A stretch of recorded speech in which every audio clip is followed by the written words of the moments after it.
pajak penjualan dan ada pajak pertambahan nilai misalnya. Nah, yang akan kita bahas dalam kaitan ini adalah pajak penjualan, ya. Pajak penjualan atau kalau dalam itunya itu PPN, N-nya kecil, ya, pajak penjualan. Kalau pemerintah mengenakan pajak penjualan terhadap satu barang, maka harga barangnya akan naik, ya, harga barangnya akan naik. Dan sebaliknya, kalau pemerintah memberikan subsidi, harganya akan turun. Nah, kalau pajaknya dihapuskan, harganya naik atau turun? Harganya turun, ya. Kalau subsidi dihapuskan, harganya naik. Ya, kalau subsidi dihapuskan, harganya naik. Nah, kemudian dalam kaitan ini kita bisa lihat, nah ini adalah sebuah kurva.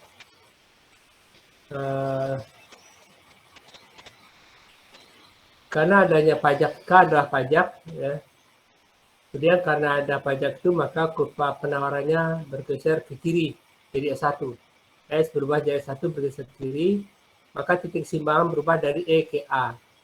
Ya. Titik simbangan berubah dari E ke A. Artinya apa? Akhirnya harganya naik. Harganya naik dari G ke F. Ya. Harganya naik dari G ke F. Jadi dengan ada pajak itu harganya naik dari G ke F.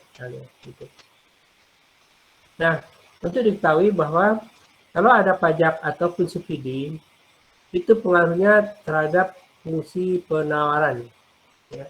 Adanya pajak penjualan, maka pengaruhnya terhadap fungsi penawaran, bukan terhadap fungsi permintaan. Jadi kalau berubah, fungsi penawarannya berubah, bukan fungsi permintaannya. Karena pajak penjualan. Nah, kemudian dari gambar ini ada beberapa kesimpulan yang dapat kita lihat. Ya. Yang pertama adalah semakin tidak elastis kurva permintaan, semakin kecil penurunan volume transaksi pasar, dan semakin besar kenaikan harga yang diakibatkan oleh pajak. Itu yang pertama sebenarnya. Dan yang kedua, semakin inelastis kurva penawaran, semakin kecil perubahan volume transaksi dan harga beli yang dibayar konsumen, dan semakin besar penurunan harga jual yang diterima produsen. Yang kedua adalah berupa penurunan harga yang diterima oleh produsen. Yang ketiga, yang C, besarnya pajak K per unit. Nah, ini pajak K per unit ditanggung bersama-sama oleh produsen dan konsumen, yaitu sebesar AB. Jadi K sama dengan AB. Ya, K sama dengan AB itu sama-sama ditanggung. Bersama-sama ditanggung produsen konsumen. Nah, yang dibayar oleh AC adalah sebesar kenaikan harga. Harganya naik dari G ke F. Itu yang dibayar oleh konsumen. Dan sisanya dibayar oleh produsen. Ya. Sisanya dibayar oleh produsen. Itu berupa penurunan penjualan misalnya.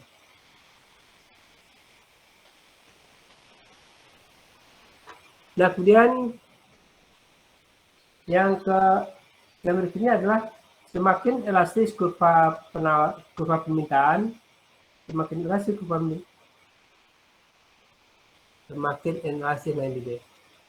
semakin inelastis kurva permintaan, semakin besar pajak yang ditanggung oleh konsumen, semakin inelastis kurva penawaran, maka semakin besar produsen menanggung beban pajak itu. Semakin inelastis permintaan dan penawaran, maka semakin besar pajak dibayar oleh konsumen maupun oleh produsen. Nah, kalau inelastis itu yang paling tinggi berapa coba? Yaitu inelastis sempurna, vertikal, ya. Inelastis sempurna itu vertikal. Nah, kemudian yang keempat, D, pendapatan permintaan dari pajak luas ABHF. Ya. Pendapatan pemerintah dari pajak atau luas ABHF semakin luas dengan semakin tidak elastisnya permintaan dan penawaran. Jadi semakin tidak elastis, maka luas pajak ini, pajaknya adalah ABHF, maka akan semakin luas dengan semakin tidak elastisnya kurva permintaan dan kurva penawaran. Setelah yang berhubungan dengan pajak penjualan, ya, pajak penjualan. Ada pertanyaan tentang ini, tentang pajaknya? Tidak ada? Terjelas mungkin? Saya mau bertanya, Pak. Oke, silakan. Oke. Jadi kan kalau di pajak tadi ditanggung bersama-sama produsen dan konsumen ya, Pak. Dan AB. berpengaruh pada penurunan penjualan gitu, Pak. Yeah. Artinya jika produsen dikenai pajak oleh pemerintah, produsen mengalami kerugian besar dong, Pak. Kalau misalkan produknya bukan produk produk yang dibutuhkan konsumen, produk yang tidak terlalu dibutuhkan konsumen, kayak produk apa namanya, sekunder, ya. Kalau produk yang nggak terlalu dibutuhkan konsumen berarti produsen merugi gitu, Pak, kalau kena pajak. Rugi ya tidak juga, ya kan dia punya harga, punya produksi dan punya harga pasar. Yang jelas kalau dikenakan pajak harganya naik, ya harganya naik. Kalau dikenakan pajak harga jualnya naik. Berarti terjadi penurunan daya beli dari produsen, dari konsumen ya, Pak? Oh iya, itu ada pengaruhnya memang, ya. Ada pengaruhnya ke sana. Tapi kita tidak membahas itunya. Kita membahas tentang berapa pajak, ya, pajak yang dibayar konsumen dan berapa pajak yang dibayar oleh produsen. Oke, Pak. Terima kasih, Pak. Kita bahas pajaknya di situ. Yang jelas kalau ada beban pajak maka harganya akan naik. Harganya akan naik. Nah, ulang lagi, jadi pajak yang dibayar oleh konsumen sebesar AC, yang dibayar oleh produsen sebesar CB. Nah, besar pajaknya sama dengan KK sama dengan AB, sama dengan HF, ya, sama dengan HF. Nah, begitu juga kalau dikaitkan dengan subsidi, ya ini kita kesini sebentar ya, biar sekaligus jelasnya. Nah, kalau ada subsidi, maka kurva penawaran itu bergeser ke kanan, ya. Kalau ada subsidi, maka kurva penawaran bergeser ke kanan. Akibatnya apa? Akibatnya harga akan turun, ya, dari P ke P1. Akibatnya harga akan turun dari P ke P1. Nah, di sini juga bisa lihat besarnya subsidi adalah besarnya S adalah sebesar ini. Subsidi yang dinikmati oleh konsumen berupa penurunan harga, sedangkan sisanya dinikmati oleh produsen. Sisanya dinikmati oleh produsen. Itu sebesar AB, ya. Sebesar AB.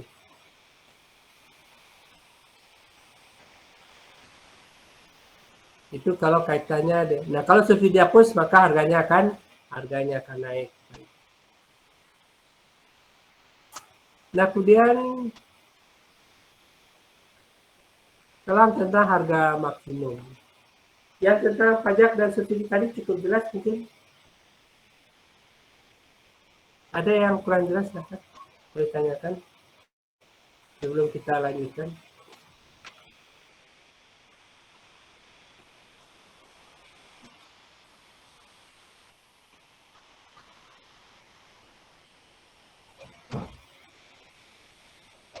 Kalau ada yang tanyakan silakan.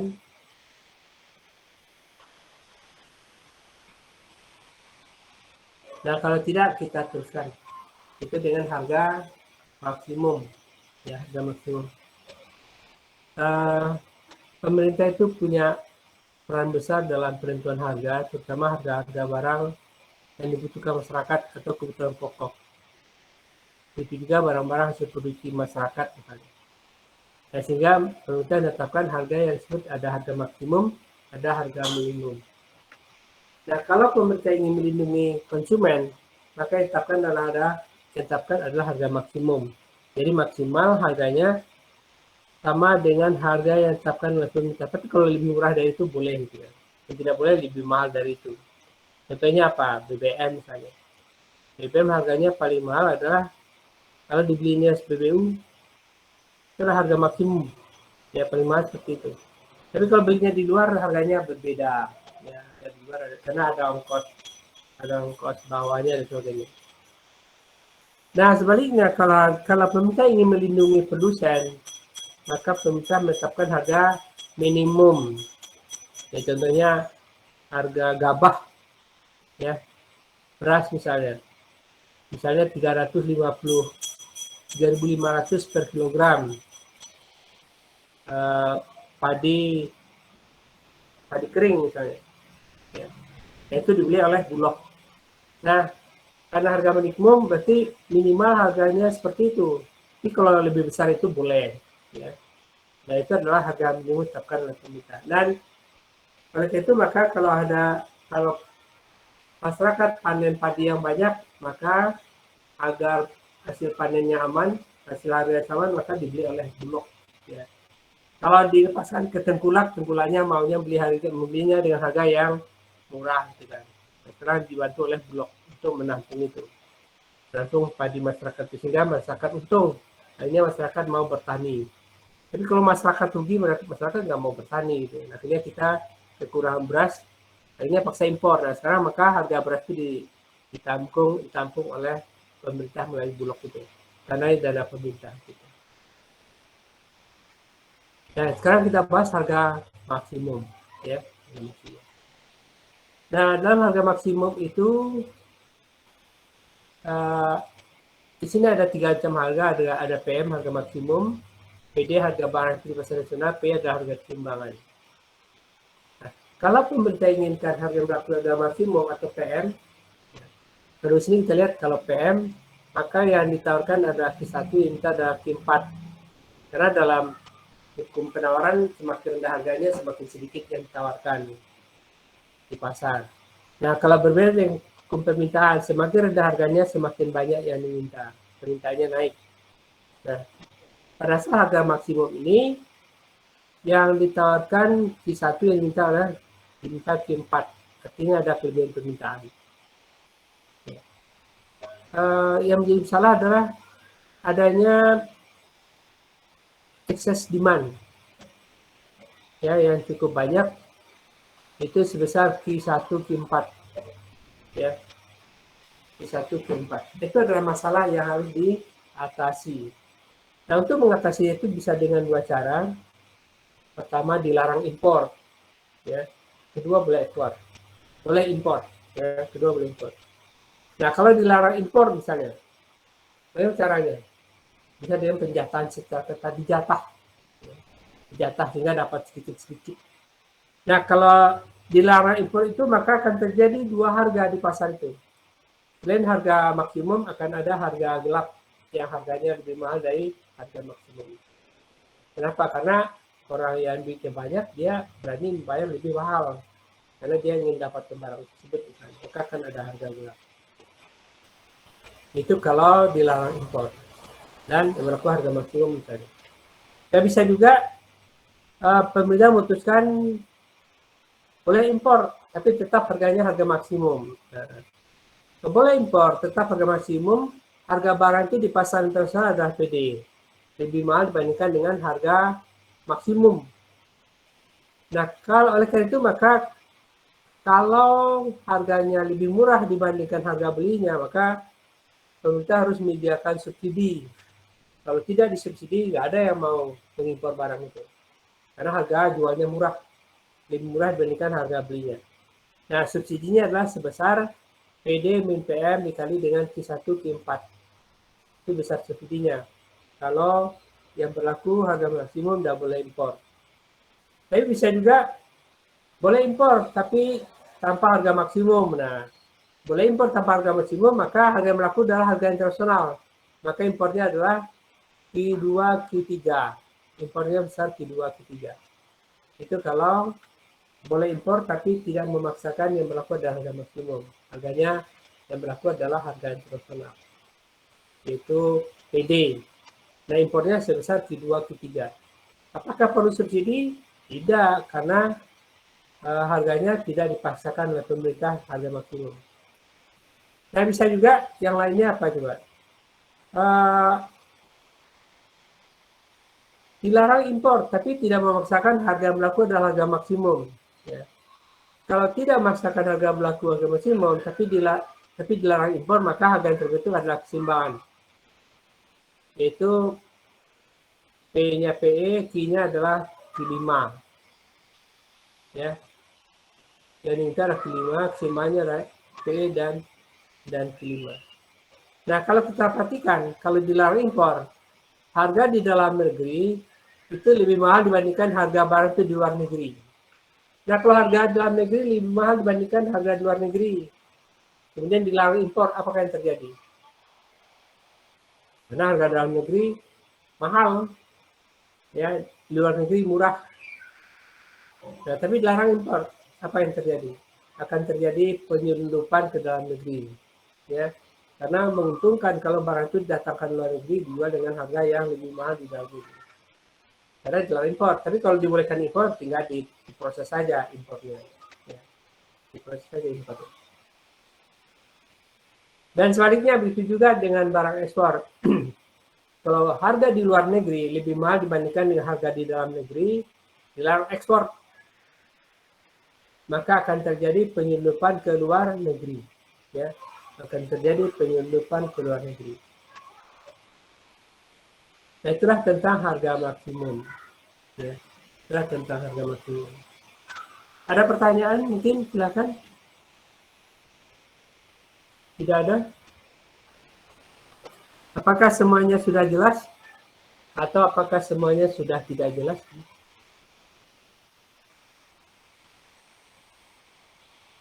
Apakah semuanya sudah jelas? Cukup jelas, Pak. Cukup jelas. Nah, kalau tentang pajak ini ada nggak yang tanyakan? Kalau tidak ada yang mau bertanya, saya yang bertanya. Ada nggak yang mau bertanya? Nah, kalau sekarang saya yang bertanya dulu tentang pajak penjualan. Ya. Kalau kita perhatikan di situ, di kurva itu adalah pajak yang besarnya bersama-sama dibayar oleh konsumen dan produsen. Ya. Bersama-sama dibayar oleh produsen dan konsumen. Yang dibayar oleh konsumen sebesar AC, sedangkan sisanya dibayar oleh produsen. Sisa pajaknya K. AC dibayar oleh konsumen sebesar kenaikan harga. Dan sisanya dibayar oleh produsen, itu sebesar CB. Nah, pertanyaannya adalah, kalau semua pajak itu dibayar oleh konsumen, kira-kira bentuk kurvanya bagaimana? Ya. Kalau semua pajak dibayar oleh konsumen, kira-kira bentuk kurvanya bagaimana?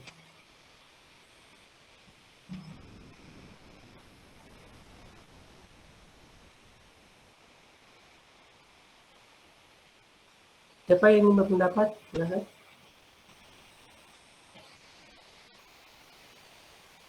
Kalau semua pajak dibayar oleh konsumen, bentuk kurvanya bagaimana?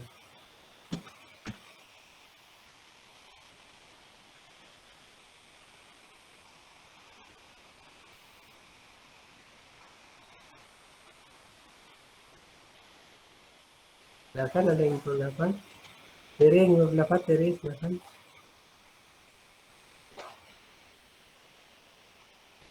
Terziba yang berpendapat.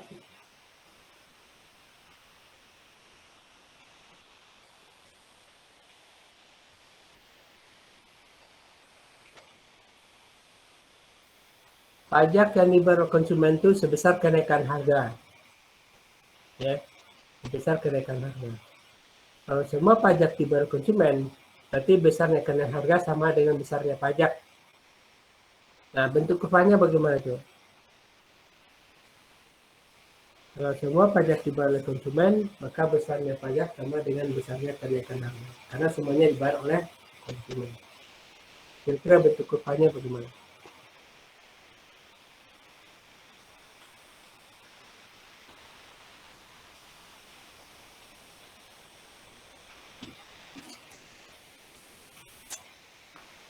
Ada yang belum dapat, silakan.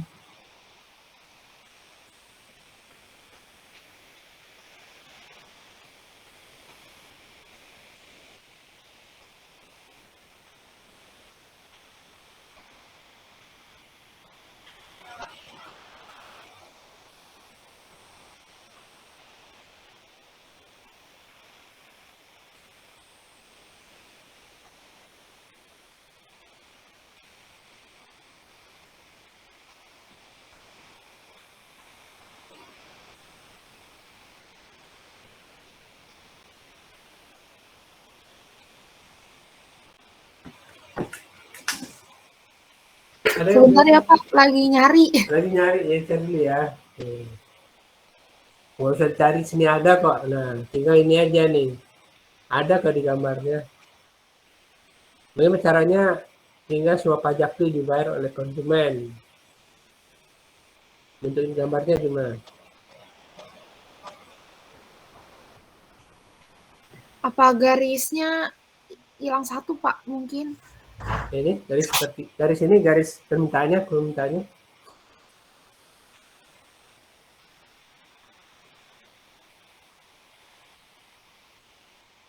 Garis yang ini maksudnya?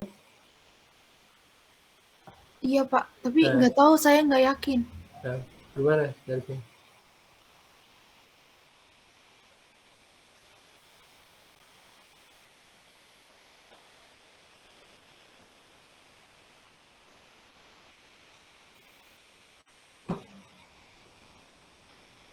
Garisnya diapain? Permintaannya diapain? Karena kalau konsumen kan permintaan.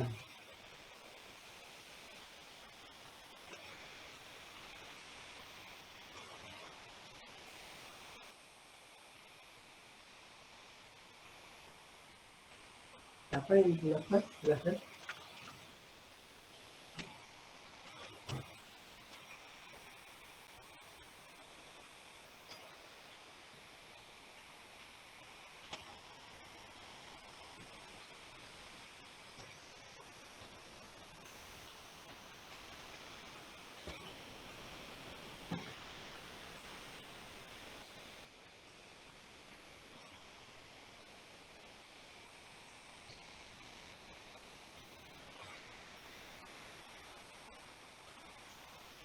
Pak, saya mau berpendapat Pak.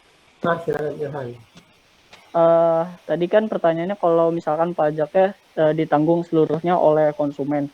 Kalau yang di gambar nomor 13 ini kan pajaknya ditanggung oleh konsumen dan juga produsen ya Pak ya. Ya. Jadi kalau misalkan seluruh pajaknya ditanggung oleh konsumen, artinya kurva yang di garis permintaannya bergeser ke kiri Pak. Permintaan konsumennya menurun Pak karena daya belinya berkurang Pak. Ya, itu pendapat dari saya Pak. Terima kasih.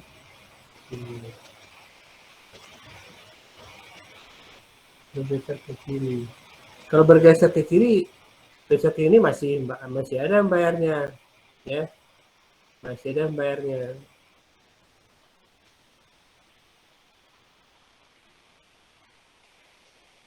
Kalau yang semua pajak dibayar oleh konsumen, bentuk kurvanya bagaimana?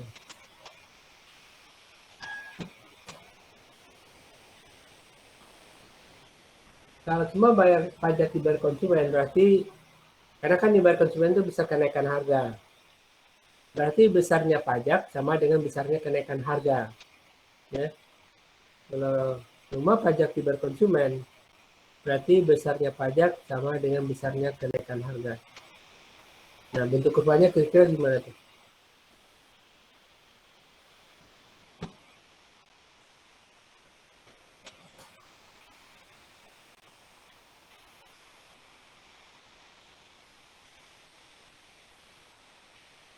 Siapa ingin berpendapat? Kan pajak ini nih, K. K sama dengan AB.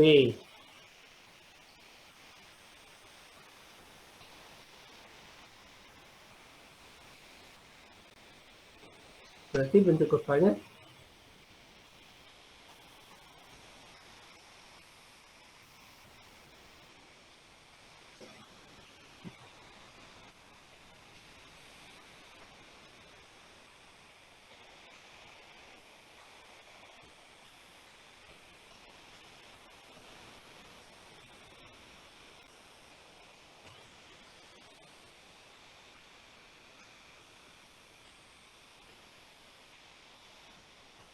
siapa yang berpendapat? Pak, mungkin si B-nya itu kayak lebih ke dalam gitu. Jadi kayak mereka nggak sejajar lurus gitu mungkin. Sejajar lurus maksudnya Jadi kayak si ini eh, yang mana tuh? yang titik B-nya itu Pak, dia Titik kayak ini. Heeh. Nah, terus Kayak dia bergeser ke samping gitu, Pak. Jadi, aduh saya juga bingung gimana. Maaf ya, Pak. apa-apa, namanya juga belum dapat, biar biar ada diskusi gitu. Nah, kalau semua pajak tiba konsumen, besarnya pajak kan nih. Kalau harganya sama dengan besar pajaknya, berarti fungsinya ini harus vertikal, ya. Fungsi permintaannya ini sifatnya inelastis sempurna, bentuknya vertikal. Ya. Kalau bentuknya vertikal seperti ini, bukan miring seperti ini, maka semua pajak dibayar oleh konsumen. Kalau fungsi permintaannya vertikal atau inelastis sempurna, vertikal di sini, maka semua pajak dibayar oleh konsumen. Karena besarnya pajak sama dengan besarnya kenaikan harga.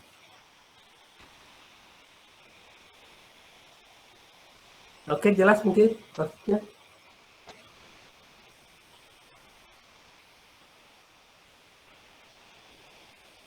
Jelas ya? Nah, kemudian di akhir topik ini ada contoh soalnya, ada latihan soal. Ada soal nomor 1, ada soal nomor 2.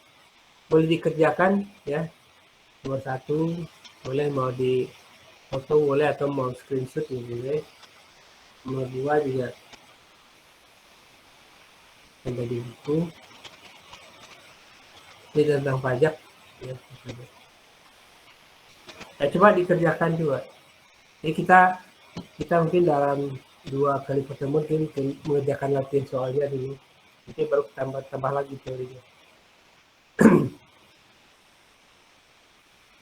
Nah, coba dikerjakan dari mulai yang murah dulu, yang mudah. Ini yang mudah, yang nomor 1. Coba dikerjakan.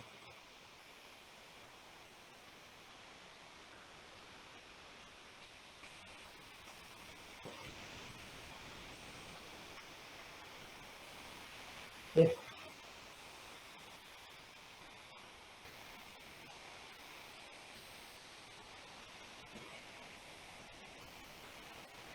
Mohon maaf Pak, apakah bisa diperbesar sedikit gambarnya Pak?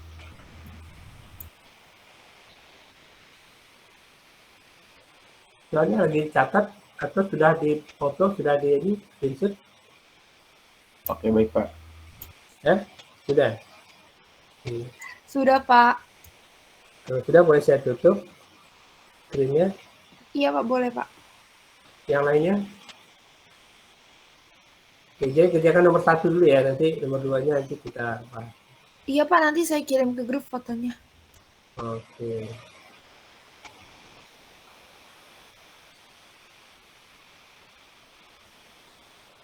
Silakan coba dikerjakan. Ya.